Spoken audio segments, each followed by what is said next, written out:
Leçon d'introduction 5. Marchez avec la parole de Dieu, faites-le comme ça. Une vie qui marche avec la Bible est la garantie qu'elle devient la parole de Dieu. Jésus a dit que celui qui est de Dieu écoute les paroles de Dieu et la Bible révèle Jésus. La Bible dit, sa parole ne demeure point en vous parce que vous ne croyez pas à celui qui a envoyé. Vous sondez les Écritures parce que vous pensez avoir en elles la vie éternelle. Ce sont elles qui rendent témoignage de moi. Celui qui dit « je l'ai connu » et qui ne garde pas ses commandements est un menteur et la vérité n'est point en lui. Mais celui qui garde sa parole, l'amour de Dieu est véritablement parfait en lui. Par là, nous savons que nous sommes en lui. Heureux ceux qui lisent, entendent et gardent la parole de Dieu. La Bible dit « Heureux celui qui lit et entend les paroles de la prophétie et qui garde les choses qui y sont écrites. Car le temps est proche. » Les chrétiens doivent réaliser que sans la parole de Dieu, la parole de vie, ils vivent mais ne sont pas différents des morts. La Bible dit « Voici les jours viennent, oracle du Seigneur, l'Éternel, où j'enverrai une famine dans le pays, non pas une disette de pain ni une soif de l'eau, mais la faim et la soif d'entendre les paroles de l'Éternel. Si nous ne mangeons pas la nourriture de la chair, nous aurons faim. Et ainsi, si nous ne mangeons pas la nourriture spirituelle, nous devrions nous sentir vides et affamés. Comme le corps qui a soif sans eau, nous devons aussi ressentir la soif spirituelle. Tout d'abord, nous avons besoin d'un cœur sincère pour recevoir la parole de Dieu. La Bible dit, c'est pourquoi nous rendons continuellement grâce à Dieu de ce qu'en recevant la parole de Dieu, que nous vous avons fait entendre, vous l'avez reçue, non comme la parole des hommes, mais ainsi qu'elle l'est véritablement, comme la parole de Dieu qui agit en vous qui croyez. La Bible dit, ceux-ci avaient des sentiments plus nobles que ceux de Thessalonique. Ils reçurent la parole avec beaucoup d'empressement et ils examinaient chaque jour les Écritures pour voir si ce qu'on leur disait était exact. Nous devons examiner la parole de Dieu avec humilité. Plus la parole de Dieu devient vie dans une vie chrétienne, plus Dieu est grand, plus nous sommes petits, plus Dieu est fort et plus nous sommes faibles. C'est la vraie force de la parole de vie. De plus, nous avons besoin d'une attitude pour garder et agir selon la Bible. Pas seulement lire, mais écouter et apprendre la Bible. Nous ne devrions pas seulement apprendre et connaître la parole de Dieu, mais nous devrions aussi être de ceux qui la mettent en pratique. La Bible dit, ce commandement que je te prescris aujourd'hui n'est certainement pas au-dessus de tes forces et hors de ta portée. Il n'est pas dans le ciel pour que tu dises, qui montera pour nous au ciel et nous l'ira chercher, qui nous le fera entendre afin que nous le mettions en pratique. Il n'est pas de l'autre côté de la mer pour que tu dises, qui passera pour nous de l'autre côté de la mer et nous l'ira chercher, qui nous le fera entendre afin que nous le mettions en pratique. C'est une chose au contraire qui est tout près de toi, dans ta bouche et dans ton cœur, afin que tu la mettes en pratique. Alors, comment devrions-nous marcher avec la Bible? Il est tout d'abord bon de prendre comme base la lecture de la Bible afin de marcher selon elle. Il y a plusieurs façons pour nous de marcher avec la Bible. La méditation, la mémorisation, la recherche, l'étude et la rédaction de la Bible sont toutes bonnes. Mais, quoi que nous fassions, nous devons commencer par la lecture de la Bible. La Bible est composée de 66 livres, 1189 chapitres et 30 993 versets. Si nous méditons, étudions, mémorisons et écrivons 10 versets par jour, cela prendra 8 ans pour terminer la Bible. Et si nous faisons un chapitre par jour, cela prendra plus de 3 ans. La lecture de la Bible est comme l'exercice spirituel de base. Deuxièmement, cela devrait se faire à la première heure de la journée. Nous devons nous réveiller à l'aube. Nous avons tendance à abandonner si nos priorités sont repoussées.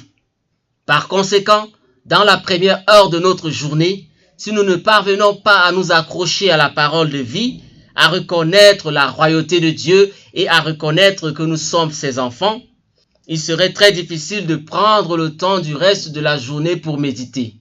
Mais c'est très important. Nous devons être déterminés. La Bible dit, « Je dévance les veilles et j'ouvre les yeux pour méditer ta parole. » La Bible dit, « Mon cœur est affermi, ô Dieu, mon cœur est affermi. Je chanterai, je ferai retentir mes instruments. Réveille-toi, mon âme, réveillez-vous, mon luth et ma harpe. Je réveillerai l'aurore. » Troisièmement, marcher avec la Bible se fait tous les jours. La parole de Dieu doit être lue tous les jours. Tout comme le peuple de Dieu, les Israélites mangeaient quotidiennement de la nourriture dans le désert. Si nous sommes son peuple, ses enfants, alors nous devons lire sa parole, la nourriture spirituelle, chaque jour. Pour marcher avec la Bible tous les jours, il vaut mieux la lire selon les pages plutôt que selon les chapitres. La Bible se compose de 1750 pages. Donc, si nous lisons 10 pages par jour, nous pouvons terminer la Bible 2 fois par an. Et si nous lisons 60 pages par jour, nous pouvons terminer la Bible 1 fois par mois, donc 12 fois par an. Quatrièmement, marcher avec la Bible, c'est le faire pour le reste de nos vies. Marcher avec la parole de Dieu est un processus qui dure toute la vie. Ce n'est pas un processus que nous traversons uniquement lorsque nous avons commencé à croire en Jésus-Christ, ou lors d'une étude biblique et d'une formation de disciples, ou lorsque nous ne sommes pas occupés par un travail important et urgent. Personne dans ce monde ne peut dire « Maintenant je connais la Bible et je connais Dieu à travers elle ». La Bible dit « Quand il s'assiera sur le trône de son royaume, il écrira pour lui dans un livre une copie de cette loi qu'il prendra auprès des sacrificateurs, les Lévites. Il devra la voir avec lui et y lire tous les jours de sa vie, afin qu'il apprenne à craindre l'Éternel son Dieu, à observer et à mettre en pratique toutes les paroles de cette loi et toutes ses ordonnances. » Cinquièmement, marcher avec la Bible consiste à ne jamais faire un tirage au sort ou une sélection.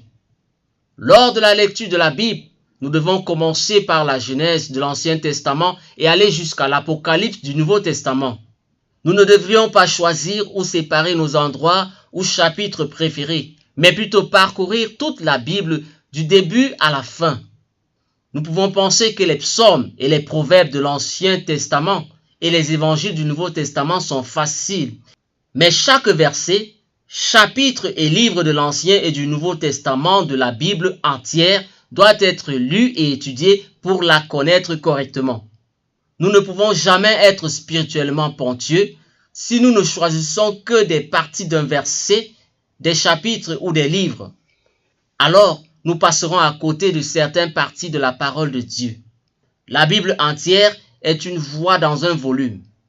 Sixièmement, en marchant avec la Bible, nous ne devions pas essayer d'interpréter la Bible qui est la parole de Dieu, avec nos désirs, avidité, compréhension, force et nos connaissances.